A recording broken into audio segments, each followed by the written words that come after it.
Hi, I'm David Facone, and this is the Grow Your Network, Grow Your Business podcast, the show where we discuss how quality relationships lead to business success.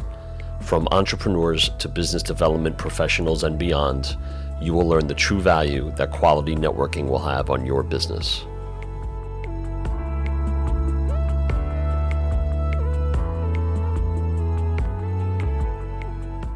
Welcome to the Grow Your Network, Grow Your Business podcast, where you will learn how trusted business relationships lead to increased revenue. I'm your host, David Facone, founder of Be Sure, where we believe that growing your business could be difficult, but joining us is easy. Today's episode is sponsored by Applegate Farm in Upper Montclair, New Jersey.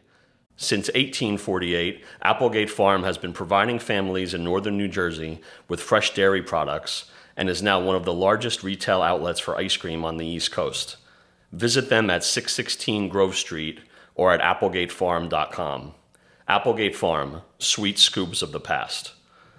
Our guest today is Phillip Barone, publisher and founder of Wayne Lifestyle magazine. Phil is a sports enthusiast, an Eagle Scout, a member of Mensa International, is active in his local community, and as of November 2020, is now a magazine publisher as well. I'm looking forward to hearing all about your journey as a business owner, Phil. Thanks. So welcome and thank you for being here today. Oh, thank you for having me. It's my pleasure. I'm very excited. Awesome. So in my introduction a second ago, I shared several achievements of yours with our audience. And, which of those would you say you're the most proud of? Because you have a long list. Thanks. It's always... So my normal meetings are not to talk about my stuff, but I appreciate it. No, you know what? I think it has to be the magazine, and it really, because the magazine is a culmination of everything else in there. The Eagle Scout side, that taught me a lot of community. Okay. Great.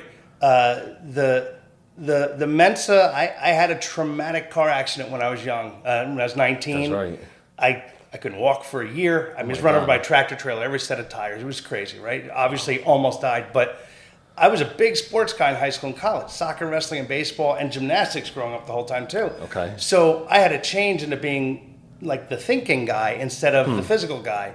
And there's no chance I could be having the businesses I've had and what I'm doing now if that change didn't happen in my life.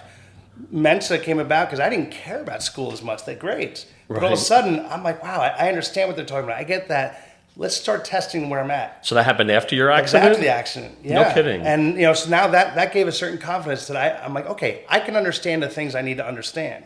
And just, you keep going with it and all the problems in our lives and everything, but then they tie into the successes and it all brings you to here. I mean, it's all the best journey. It can't change anything because I wouldn't be sitting right here with you right now. So I hear that a lot from our guests. We had Jason Street from Allegiance Insurance on a previous episode.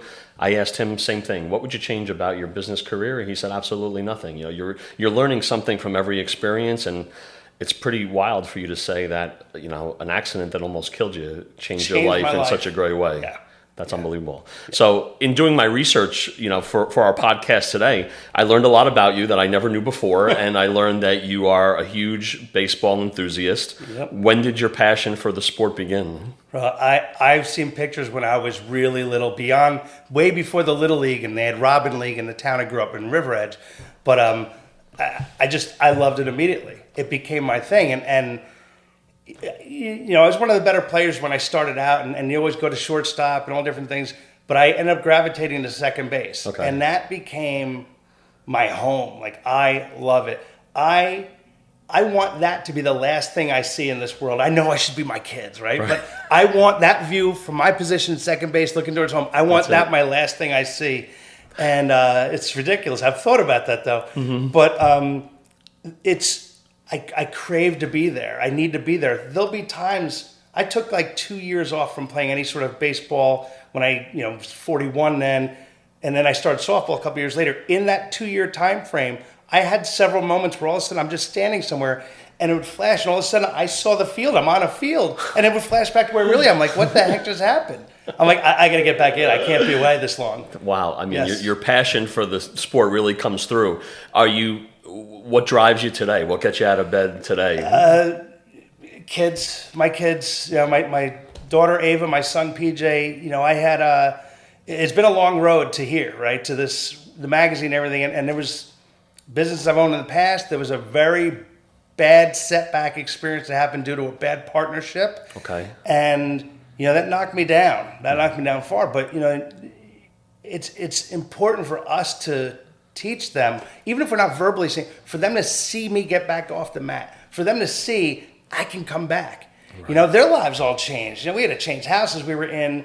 There's no, I'm buying something every day. Everything in their life had to change also. But I need them to see that you can come back from these, because they're going to have their own struggles as they grow. It's amazing what kids do take in and understand just by watching us, right? I mean, we try to preach to our children, hey, you have to act this way, you have to behave this way, you have to strive and be motivated to do great things. But if you're sitting home not doing it yourself, all that falls on deaf ears, right? I gotta worry about them, and quite frankly, my father lives in Florida. And, when my mom passed away, it was like 96. When she passed away, he became a very different figure in my life, where he was always on the outskirts. He didn't get to go to things. He was working all the time, and he wasn't really loud or talkative and all that. He took on my mom's role and his role. So my dad became my role model, and he's been that for a long time, and I talk to him every day. We talk pretty much every day. Amazing man. So I know I have to have my kids think the same of me as I think of him, because I know the things he had to go through, and if he can be the man he is in my eyes, then I can find a way to do it to my kids.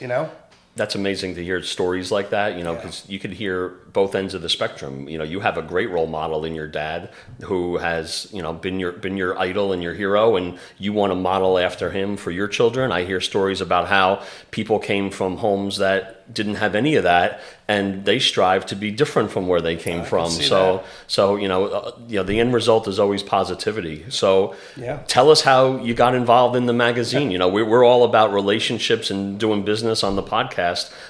Share with us how through your trials and tribulations you came to where you are today. Wow. Yeah. It was a weird journey. This is not what I thought I'd be doing. I'll say that. And we hear that a lot too. Case, right? We hear that a lot too. So, I had my last business was quite successful, and I had a partner that went in and was starting to steal and taking everything, and that went away. And I had a lot of employees, 24 employees, and I'm wow. When him and his somewhat new wife went in and ruined everything for everybody, all of a sudden I'm like, oh my gosh, what do I do? And as I think a lot of people would have, there was a lot of anger for me. There was a lot of concern, all the things that would go with it, right? And I'm sitting there one day looking up different things I can do on the computer, and I saw something about this company, and I kind of blew it off. And I was just in a bad mood. I was in a bad mood every day for like a year and a half, right?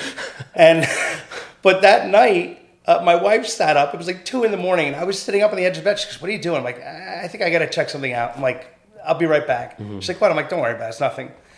And because I guess when I got away from the anger and got a little rest, all of a sudden it started hitting me what I was reading and what I was thinking about. And when she got up for work the next morning, I was still sitting at the computer. She goes, "What are you doing?" I'm like, "I found what I'm doing." You found it. It's amazing because every aspect of what I do is something I've done. I've just never pulled it together. My dad worked at the Bergen Record growing up. I was there a bunch. I learned that. I learned a lot of that. Okay. I had my own e-newsletter and physical newsletter at my last business. Community side is nothing to me. I've been in sales since I was 14 years old. Right. I love mentoring people, and there's a reality that most of my job is mentoring. Like I'm mentoring business owners, and it's a wonderful thing. This company is amazing because the corporate side's a franchise. They handle stuff I couldn't deal with. The distribution, the printing, the ad designers, the website was run by people. It's an amazing franchise. I love it. I did a lot of research on them and almost every other magazine before I started and signed the franchise paperwork. Okay. And I handle everything community related, bro. Talking to people about the advertising, yes. But the reality is talking with business owners every day. Everybody knows business owners, there's nobody patting you on the back. All you get are the negatives all the time. And you have nobody to talk to most of the time. Sometimes I'm almost at the therapist. You're providing that. They need a vent. Right. And then I can let them vent and talk to them about it and be like, okay, so is there anything I can do? Like, what can I do to help? That was a big change. What can I do to help? So you gave me a great segue from my next question. So I'm going to read. I'm going to read directly from my notes so I get this right. So your website describes Wayne Lifestyle Magazine as, quote, a community-focused magazine that aims to connect the residents to the people, places, and things that make our city special, close quote. So you already started touching on it, that, making the right connections and building the right relationships, are valuable to you and your business. And it's almost, I think we're going to get to it in a future question in a minute. It's almost not about the business. But before we get there, share with us the value of the relationships that are now part of this business that is relatively new to you. Everything. I mean, they're everything. This is my magazine, right? So I am essentially the brand. So I need people that I can trust to help guide me for certain things, or to give me information on things, introduce the right people. Where are the stories coming from? It's from everywhere. But I hear the right stories from the people I trust. The relationships are everything. It's a relationship business. It's a relationship model. Ad sales are in there. Okay, yeah, that's a major part. That pays the bills. Right. But the reality is, the relationships are key. There's people that I go and I meet and I have a meeting with, and for potential advertising, and I may not like them. Mm-hmm. And I'm like, I don't think I can have a relationship with this person. I don't want to sign them on. Isn't that crazy? It's insane. Saying no is so powerful. Yeah, my wife's like, business. yeah, we need the money. I'm like, I know, but you don't right. understand. I can't help them. It's a long-term decision. It's a long-term business decision, right? And I know. Yeah. And be sure, I'm in exactly the people. I'm literally in the people business. You are. You're in the magazine business that has to do with people. Other members that we do business with are in different industries. It all boils down to the people and the relationships. Be Sure is literally the people business, yeah. And I'm finding it very powerful lately to pass on people that want to partner with us because they're not bringing in the right value that we're looking for. And that's just gonna make us go in the wrong direction instead of the right one. Yeah. On Tuesday, we had breakfast like we do a couple times a month, Sure. And you made a comment that totally resonated with me, which I might have just foreshadowed. You said that when you meet a potential client who is interested in maybe advertising in your magazine, that their business is not your primary focus. No. You might be looking for, a chiropractor to add in your into your magazine, but you're not interested in what they offer as a chiropractor. What are you interested in when you meet someone for the first time? Yeah, it was funny when I started figuring this part out for myself, what really mattered in the conversation initially. Eventually you got to get to the business, right? Sure. But I need to know about them. I almost don't care about the business. Who are they? Why did they start this business? Why are they in this? That's a great question. How did you get in this career? Some are traumatic things. Some are following your dad's footsteps, your mom's footsteps. I mean, the story, the journey is much more interesting than where you are. And also, people don't realize if you examine why you're doing something, you can usually find the answers to the problems you have while doing it. The thing I did mention, I don't remember, is that everybody paints their business like super great. I'm doing it right now. This is wonderful. Right. We all struggle. Right. We all have hard things. There's things that stink about every job. There's struggles we have. There's problematic days. I want to know that. What was and I think I said this, right? What was the really bad moment for you in this? What was the worst day in this? Or what was the worst day that drove you to do this? What happened there?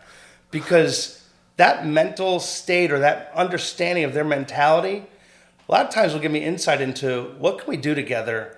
What do we have to avoid? What do I need to talk about with you? Because if something happened that is making it seem like you're going to be scared of ABC, then let's talk about ABC right now, because that's going to come up later, and I don't want you putting out money, in advertising, and all of a sudden you're not ready to do these steps. I don't want that. That's really deep, and I mean, two words come to mind when I hear you, tell that story.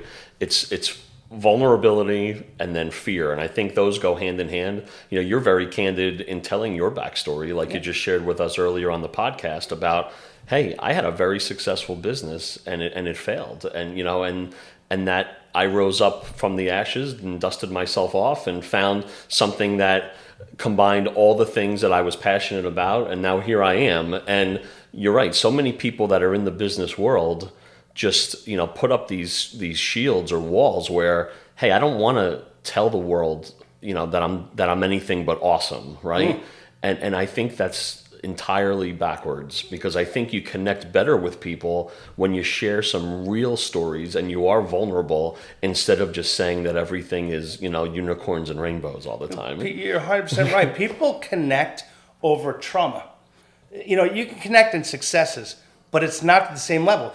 Brothers in blood, the men have been in wars together. You connect in the times that are tough, True. And that's when you learn to work together, stay together, stick together, and be together. It's not when everything's good, because it's not always going to be good. Right. Nobody really needs to know about that one. And I think, just sort of going off on a little bit of a tangent, but it's still a relationship conversation. I think that's where the relationships come into play even more, right? Yeah. Because when things are going swimmingly and all, business is great, you're making money, you have as many clients as you can handle or more, at that point, during those times, you need to value those relationships more than ever, because it's never going to be great all the time. There's going to come a day where you have a downswing, you lose a big client, something happens out of your control, and then you need the support of your peers. I can't tell you, I view, I said the words before, how can I help, right? That is a major thing that I've adopted for myself and what I'm doing. And that made a change for how this, pre-launch. That made a change for how I was getting there and when I could launch a magazine, all these things. How can I help you was a big one. But the reality is, there's so many people that I've met, wonderful, amazing people, that I need help from them. Sometimes on the personal side, sometimes the professional side. Many times it's for other people I know. But those relationships have allowed me to turn to certain people that I've met doing this, that have helped me through personal rough family times. Things that I would have had no clue where to go with that. Right. And it just could have gotten worse and worse. And, nobody needs that sort of stuff. Totally. Relationships are everything, man. So we're going to shift into a networking conversation now, because is that what we do? That's what we do. That's what we do here at Be Sure. We do. You and I have. I mean, we've only known each other a couple of years, but in the short time that we've known each other, we've been in attendance at many, many events together. And I wrote down a question, but I'm going to just sort of go off the cuff. Okay. When I look at you in a room full of some people that and others that you don't, I feel you're like a shark that smells blood. In a good way, though. In a good way. In a really good way. So for our audience that's listening and watching us on YouTube, this is absolutely a compliment, because, our goal in Be Sure, and with our Grow Your Business, Grow Your Network podcast, we want to teach people how to network better, right? And I think you're one of the better networkers that I've seen. Thank you. What kind of successes have you had in networking? What plan do you have when you go into a room full of strangers? Share with us some tips and tricks that have worked for you. Sure. Actually, there's one that I've taken to heart, and I've done this at a lot of things, and it's been the best thing, is that I look around. You go to these networking events, and even though you're going to a networking event, it's inevitable there's people that are standing around like, not talking to others. Like, why'd you even come? You know what I mean? Right. But you talk to them, they're nervous. But it's fear. It's fear. It's always fear. It's this and that. So I make it a point to talk to those people and then introduce them to other people that I just met or I already know or something, and get those conversations started.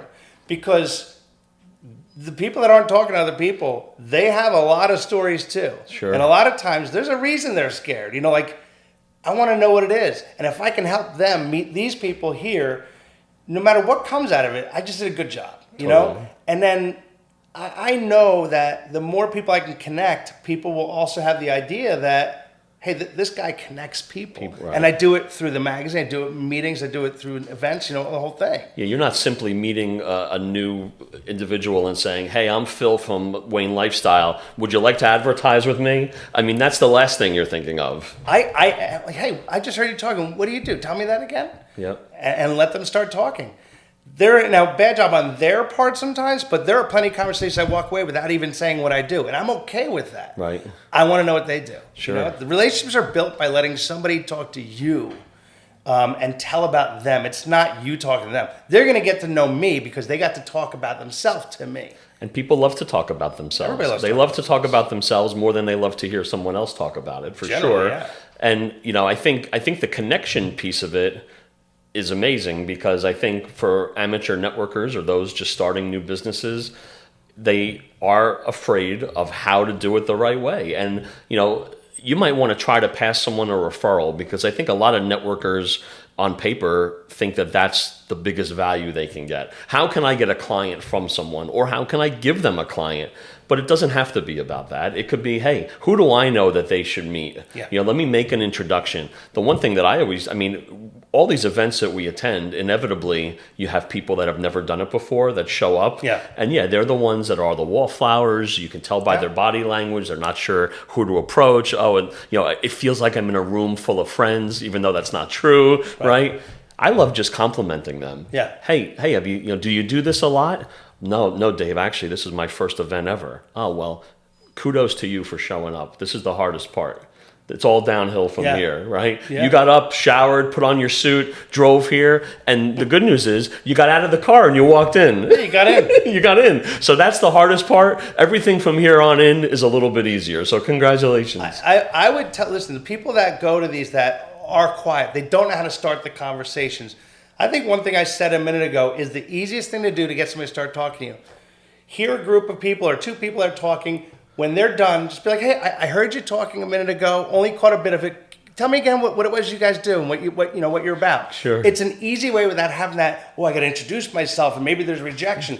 You're just asking slide them, on into the conversation. It's an immediate conversation without any of that fear of meeting somebody new. Totally. There's no rejection that comes from that. Totally. So thanks for sharing some tips and tricks with our audience. So let's get back to Wayne Lifestyle for a second. Sure. What plans do you have for your business going forward that you're excited about? I'm actually pretty pumped. So it's been growing nicely in terms of size of the magazine. I think in January I'm going to go up another 4 pages, possibly even 8 pages, which is, that's a big jump. But I'm probably 6 to 8 months away from starting to work on launching a second magazine, which is actually going to be here. I'm thinking of Montclair Lifestyle. No kidding. Yeah. Wow. You heard it here first on the Grow Your Network, Grow Your Business podcast. Stay tuned for Phil's second publication in the Montclair area. That's right. Good for you, man. I hope that me and my network can contribute to your success, and hopefully this podcast will help. So you've had some stumbling blocks in former businesses, and now you seem to have found a home with a business that you really love. What's one piece of advice you would give to somebody who is listening to our podcast, who is either considering starting a new business, or maybe they started one recently and they're feeling lost? What would you recommend they do early on? I have one thing I feel pretty strongly about, and it does buck some of the systems that other people preach. Don't have a backup plan. Don't have a backup plan. When you have a backup plan... Refuse to fail. Yeah, when you have a backup plan, you're always going to reschedule the meeting. You're always going to not go to that event because you're tired. Because you have a backup plan. Don't have an out. My out is success. Success or the street. Right, bro? Don't have a backup plan, because you can't do a business successfully. I don't care who it is. If you're not 100%, and 150%, that's not possible. But the reality is, unless this is on your mind at almost all moments, you will not have a successful business. So don't have a backup plan, and let this be almost all of your thoughts. Wow, that's great advice. So live and breathe your business. And I know, work-life balance is tough for us as business owners. There's no work-life balance. It's tough to do. But listen, the saying goes, when you love what you do, you never work a day in your life, right? So to live and breathe your business night and day is not a bad thing sometimes. No. Most businesses, you get to a certain success level, and it doesn't need to be really far in. Just that point where this business works, it's growing great, I've passed all those initial stumbling blocks that could normally put me out of business, right? Then you find ways to up your work-life balance. But in the beginning, you don't exist to the rest of the world. This is what you do. It's just the truth. And you're creating freedom and independence. Yeah. You're putting in, you're investing the time, so you have a long-term plan that suits you, that you're striving for. Yeah. Yeah, I know one of my mentors would always use the phrase, structure and discipline leads to profit. So, to your point, Find the structure that works and have the discipline to just, the stick-to-itiveness, right? Just find what works and stick to it, and don't say, oh, I can do it this way instead. Do it the right way. Just do it the right way because you have to do it. Because you have to do it. You have no choice. You have an option, you're going to do it the other way. And I think people that have gone through challenges in previous jobs and previous businesses understand that more than others who never had those hardships, right? Having the hardships, you know what it feels like when that happens. We learn in failure. I mean, I know a lot of lessons in success that's happened, but the reality is you learn how to succeed through your failures.